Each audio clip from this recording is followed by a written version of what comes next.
The Age of Innocence by Edith Wharton. Book 2, Chapter 30. That evening, when Archer came down before dinner, he found the drawing-room empty. He and May were dining alone, all the family engagements having been postponed since Mrs. Manson Mingott's illness, and as May was the more punctual of the two, he was surprised that she had not preceded him. He knew that she was at home, for while he dressed he had heard her moving about in her room, and he wondered what had delayed her. He had fallen into the way of dwelling on such conjectures as a means of tying his thoughts fast to reality. Sometimes he felt as if he had found the clue to his father-in-law's absorption in trifles. Perhaps even Mr. Welland, long ago, had his escapes and visions, and had conjured up all the hosts of domesticity to defend himself against them. When May appeared, he thought she looked tired.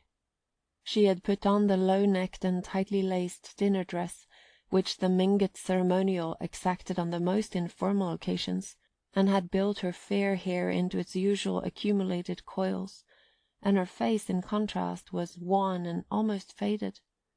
But she shone on him with her usual tenderness, and her eyes had kept the blue dazzle of the day before. "What became of you, dear?" she asked. "I was waiting at Granny's, and Ellen came alone, and said she had dropped you on the way because you had to rush off on business. There's nothing wrong." "Only some letters I'd forgotten and wanted to get off before dinner." "Ah," she said, and a moment afterward, "I'm sorry you didn't come to Granny's. Unless the letters were urgent." "They were," he rejoined, surprised at her insistence. "Besides, I didn't see why I should have gone to your grandmother's. I didn't know you were there." She turned and moved to the looking-glass above the mantelpiece. As she stood there, lifting her long arm to fasten a puff that had slipped from its place in her intricate hair, Archer was struck by something languid and inelastic in her attitude, and wondered if the deadly monotony of their lives had laid its weight on her also. Then he remembered that, as he had left the house in the morning, she had called over the stairs that she would meet him at her grandmother's so that they might drive home together.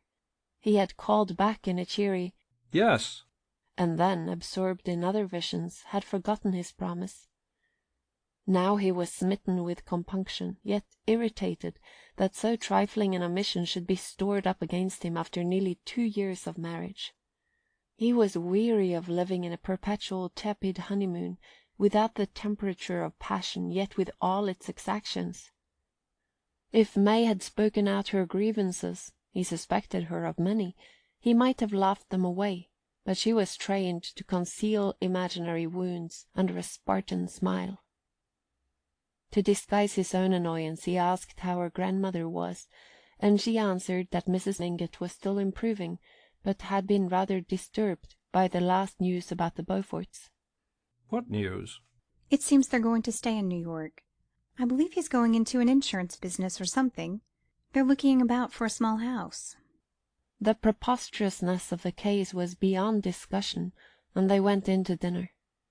During dinner their talk moved in its usual limited circle, but Archer noticed that his wife made no allusion to Madame Olenska, nor to old Catherine's reception of her. He was thankful for the fact, yet felt it to be vaguely ominous.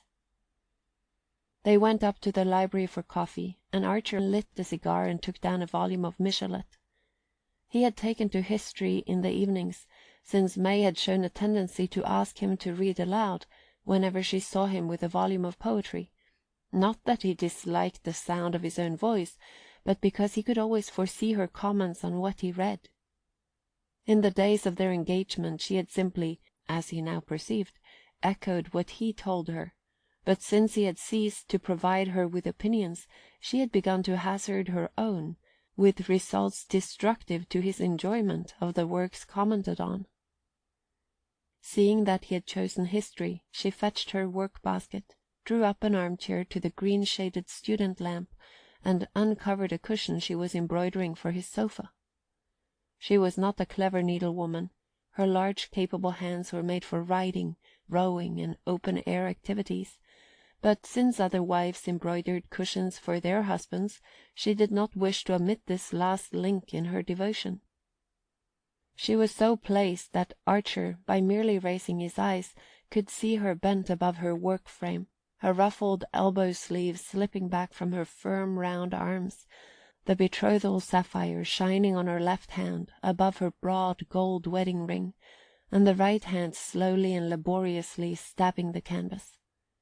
As she sat thus, the lamplight full on her clear brow, he said to himself with a secret dismay that he would always know the thoughts behind it, that never, in all the years to come, would she surprise him by an unexpected mood, by a new idea, a weakness, a cruelty, or an emotion. She had spent her poetry and romance on their short courting. The function was exhausted because the need was past. Now she was simply ripening into a copy of her mother, and mysteriously, by the very process, trying to turn him into a Mr. Welland. He laid down his book and stood up impatiently, and at once she raised her head. "What's the matter?" The room is stifling. I want a little air. He had insisted that the library curtains should draw backward and forward on a rod, so that they might be closed in the evening, instead of remaining nailed to a gilt cornice and immovably looped over the layers of lace as in the drawing-room, and he pulled them back and pushed up the sash, leaning out into the icy night. The mere fact of not looking at May, seated beside his table under his lamp, the fact of seeing other houses, roofs, chimneys, of getting the sense of other lives outside his own, other cities beyond New York, and a whole world beyond his world, cleared his brain and made it easier to breathe. After he had leaned out into the darkness for a few minutes, he heard her say, "Newland, do shut the window. You'll catch your death." He pulled the sash down and turned back. Catch my death. He echoed, and he felt like adding, But I've caught it already. I am dead. I've been dead for months and months. And suddenly the play of the word flashed up a wild suggestion. What if it were she who was dead? If she were going to die soon, and leave him free? The sensation of standing there, in that warm, familiar room, and looking at her, and wishing her dead, was so strange, so fascinating and overmastering, that its enormity did not immediately strike him. He simply felt that chance had given him a new possibility to which his sick soul might cling. Yes, May might die. People did. Young people, healthy people like herself. She might die and set him suddenly free. She glanced up, and he saw by her widening eyes that there must be something strange in his own. "Newland, are you ill?" He shook his head and turned toward his armchair. She bent over her work-frame, and as he passed he laid his hand on her hair. Poor May, he said. "Poor? Why poor?" She echoed with a strained laugh. Because I shall never be able to open a window without worrying you, he rejoined, laughing also. For a moment she was silent, then she said very low, her head bowed over her work. "I shall never worry if you're happy." Ah, my dear, and I shall never be happy unless I can open the windows. "In this weather?" she remonstrated, and with a sigh he buried his head in his book. 6 or 7 days passed. Archer heard nothing from Madame Olenska, and became aware that her name would not be mentioned in his presence by any member of the family. He did not try to see her. To do so while she was at old Catherine's guarded bedside would have been almost impossible. In the uncertainty of the situation he let himself drift, conscious, somewhere below the surface of his thoughts, of a resolve which had come to him when he had leaned out from his library window into the icy night. The strength of that resolve made it easy to wait and make no sign. Then one day May told him that Mrs. Manson Mingott had asked to see him. There was nothing surprising in the request, for the old lady was steadily recovering, and she had always openly declared that she preferred Archer to any of her other grandsons-in-law. May gave the message with evident pleasure, She was proud of old Catherine's appreciation of her husband. There was a moment's pause, and then Archer felt it incumbent on him to say, "All right. Shall we go together this afternoon?" His wife's face brightened, but she instantly answered, "Oh, you much better go alone. It bores Granny to see the same people too often." Archer's heart was beating violently when he rang old Mrs. Mingott's bell. He had wanted above all things to go alone, for he felt sure the visit would give him the chance of saying a word in private to the Countess Olenska. He had determined to wait till the chance presented itself naturally, and here it was, and here he was on the doorstep. Behind the door, behind the curtains of the yellow damask room next to the hall, she was surely awaiting him. In another moment he should see her, and be able to speak to her before she led him to the sick-room. He wanted only to put one question. After that his course would be clear. What he wished to ask was simply the date of her return to Washington, and that question she could hardly refuse to answer. But in the yellow sitting-room it was the mulatto maid who waited. Her white teeth shining like a keyboard, she pushed back the sliding doors and ushered him into old Catherine's presence. The old woman sat in a vast throne-like armchair near her bed. Beside her was a mahogany stand bearing a cast bronze lamp with an engraved globe over which a green paper shade had been balanced. There was not a book or a newspaper in reach, nor any evidence of feminine employment. Conversation had always been Mrs. Mingott's sole pursuit, and she would have scorned to feign an interest in fancy work. Archer saw no trace of the slight distortion left by her stroke. She merely looked paler, with darker shadows in the folds and recesses of her obesity, and in the fluted mob-cap tied by a starched bow between her first two chins, and the muslin kerchief crossed over her billowing purple dressing-gown, she seemed like some shrewd and kindly ancestress of her own, who might have yielded too freely to the pleasures of the table. She held out one of the little hands that nestled in a hollow of her huge lap like pet animals, and called to the maid. "Don't let in anyone else. If my daughters call, say I'm asleep." The maid disappeared, and the old lady turned to her grandson. "My dear, am I perfectly hideous?" she asked gaily, launching out one hand in search of the folds of muslin on her inaccessible bosom. My daughters tell me it doesn't matter at my age. As if hideousness didn't matter all the more the harder it gets to conceal." "My dear, you're handsomer than ever," Archer rejoined in the same tone, and she threw back her head and laughed.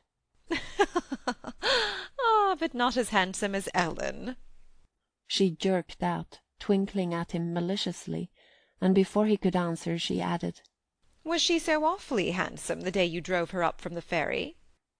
He laughed, and she continued, "Was it because you told her so that she had to put you out on the way?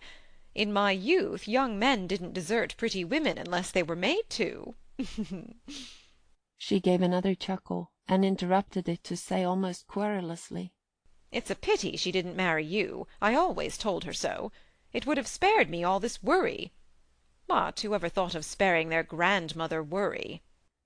Archer wondered if her illness had blurred her faculties, but suddenly she broke out, "Well, it's settled anyhow. She's going to stay with me, whatever the rest of the family say. She hadn't been here 5 minutes before I'd have gone down on my knees to keep her. If only for the last 20 years I'd been able to see where the floor was." Archer listened in silence, and she went on, "They'd talked me over, as no doubt you know. Persuaded me, Lovell and Letterblair and Augusta Welland and all the rest of them, that I must hold out and cut off her allowance, till she was made to see that it was her duty to go back to Olenski. They thought they'd convinced me when the secretary, or whatever he was, came out with the last proposals. Handsome proposals, I confess they were. After all, marriage is marriage, and money's money, both useful things in their way, and I didn't know what to answer." She broke off and drew a long breath, as if speaking had become an effort. "But the minute I laid eyes on her, I said, 'You sweet bird, you, shut you up in that cage again? Never!' And now it's settled that she's to stay here and nurse her granny, as long as there's a granny to nurse. It's not a gay prospect, but she doesn't mind. And of course I've told Letterblair that she's to be given her proper allowance. The young man heard her with veins aglow, but in his confusion of mind he hardly knew whether her news brought joy or pain. He had so definitely decided on the course he meant to pursue that for the moment he could not readjust his thoughts. But gradually there stole over him the delicious sense of difficulties deferred and opportunities miraculously provided. If Ellen had consented to come and live with her grandmother, it must surely be because she had recognized the impossibility of giving him up. This was her answer to his final appeal of the other day. If she would not take the extreme step he had urged, she had at last yielded to half measures. He sank back into the thought with the involuntary relief of a man who has been ready to risk everything, and suddenly tastes the dangerous sweetness of security. She couldn't have gone back. It was impossible, he exclaimed. Oh, my dear, I always knew you were on her side, and that's why I sent for you to-day, and why I said to your pretty wife when she proposed to come with you, "No, my dear, I'm pining to see Newland, and I don't want anybody to share our transports." For you see, my dear— She drew her head back as far as its tethering chins permitted, and looked him full in the eyes. "You see, we shall have a fight yet. The family don't want her here, and they'll say it's because I've been ill, because I'm a weak old woman, that she's persuaded me. I'm not well enough yet to fight them one by one, and you've got to do it for me." I? He stammered. "You. Why not?" She jerked back at him, her round eyes suddenly as sharp as penknives. Her hand fluttered from its chair-arm, and lit on his with a clutch of little pale nails like bird-claws. "Why not?" she searchingly repeated. Archer, under the exposure of her gaze, had recovered his self-possession. Oh, I don't count. I'm too insignificant. "Well, you're Letterblair's partner, ain't you? You've got to get at them through Letterblair. Unless you've got a reason," she insisted.